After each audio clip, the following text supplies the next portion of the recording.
Hey y'all, I'm Trent. And I'm Connor. And we're Good Old Boys Ballistics. Today we just want to have a sit-down conversation about when you conceal carry, whether you should carry one in the pipe or not. Y'all stay tuned. Alright, now, there's a lot of controversy over this subject. There is, and we're just here to put into it. Well, give our opinion. We're going to put our 10 cents in. May not amount to much, but it's honest. Yeah. So. But, you know, there's a lot of concealed carry people who are scared to death of carrying one in the chamber. Me and him both carry one in the chamber. All the time. That's not going to change. Nope. Go ahead. No, you go ahead. Well, there's a lot of instances where when you do concealed carry and there is a thing that arises where you have to draw your gun. Situation. Yes. You will not have time. Or will you think of it? To rack one back in the chamber. And that opens up so much room for error. You know, one could stovepipe on you or something.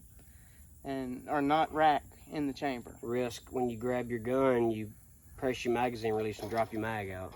Then you have nothing. I was watching some videos just last week of people who were in a situation. Like real stories. And they would be in so close contact with them that their hand would go out, leaving them one hand on the gun. What you gonna do in that situation? There's just so many, like, if you do all you can. I mean, you wear like a EDC belt. I mean, I wear one, it's 2-ply and it's stiffened. So if the need be did arise, I could rack my dot or my back sights off of my belt, which I have done just to make sure that would be a viable option. And it's worked fine, but that's besides the point. This video ain't about what to do if something like that happens. You don't have one in the chamber. It's,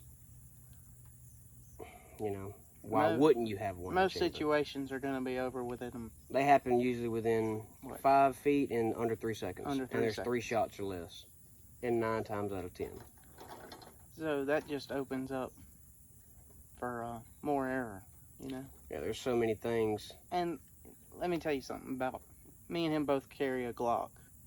98% well, he carries 100%. 98% of the time I have a Glock on me. A Glock has 3 safeties built into it.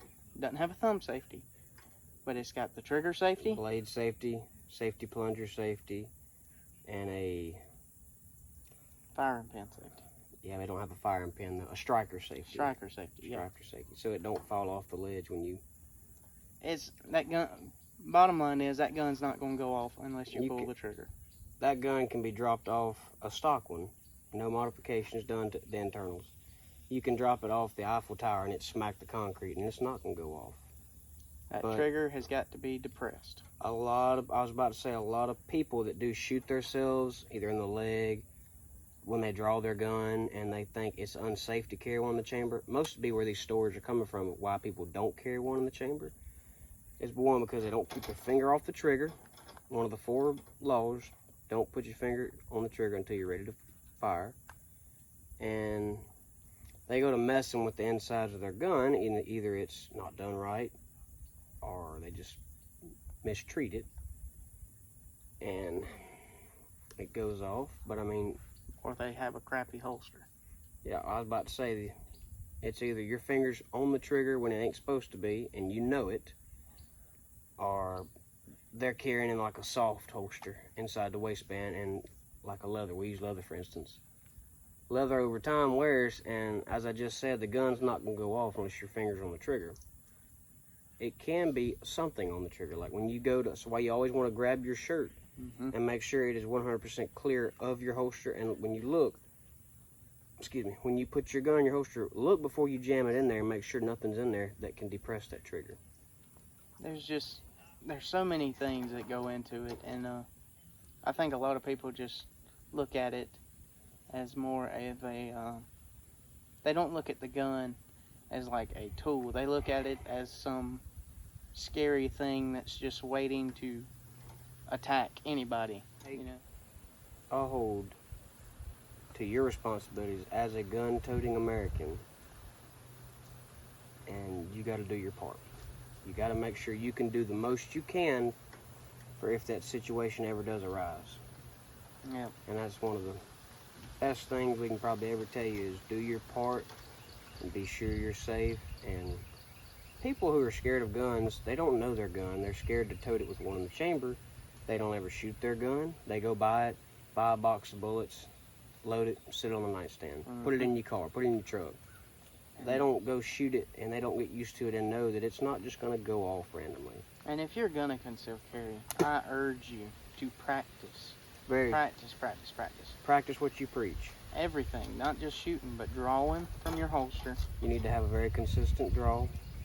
And just your stance and everything. But 9 times out of 10, your stance isn't gonna. You're not gonna know how you ain't gonna have time to get your feet right to win that moment. I'm not gonna say there won't be time ever for a situation, but 9 times out of 10, you're not thinking straight in that.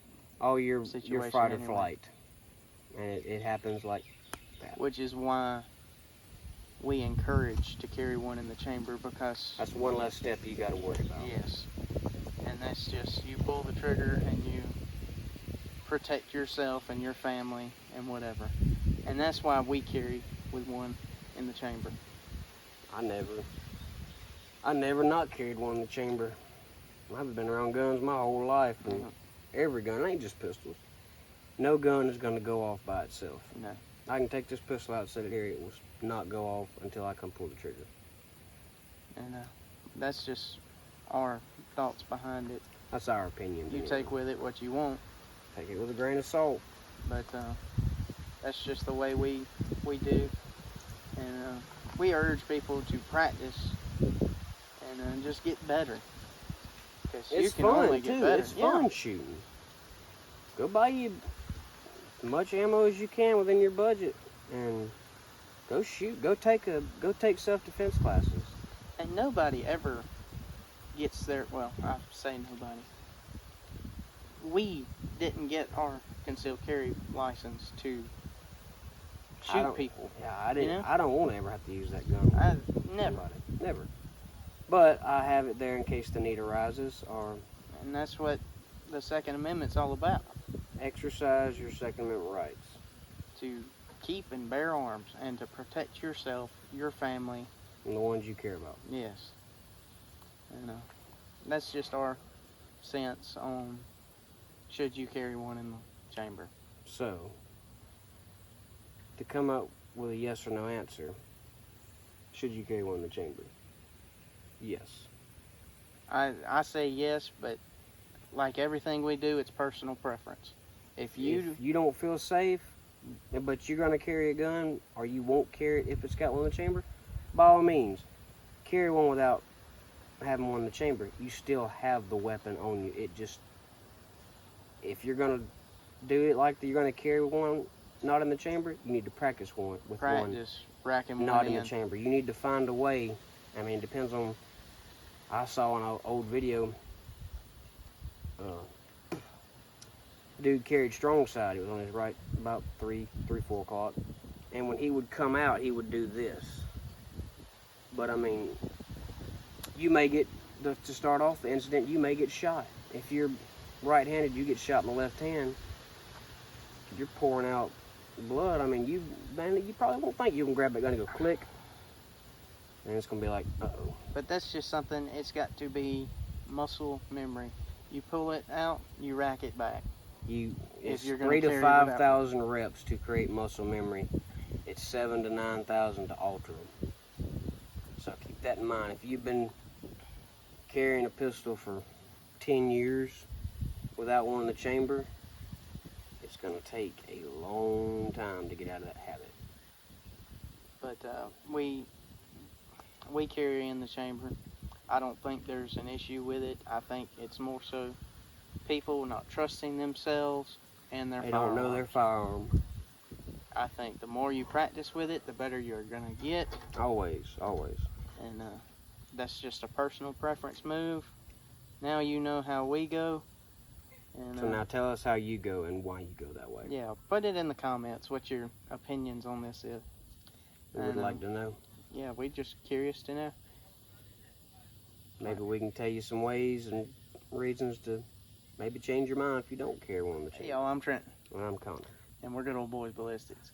We appreciate y'all watching today, and we know there's a lot of controversy on this topic. We just wanted to jump on here and give our 2 cents in. And tell them where they can find us, Connor. Y'all can find us on Facebook, on Instagram, and of course on YouTube. We are at Good Old Boys Ballistics on all 3 social medias. And we'd be very happy if y'all would come give us a like, subscribe, and follow. Turn your notifications on for YouTube. Press the bell.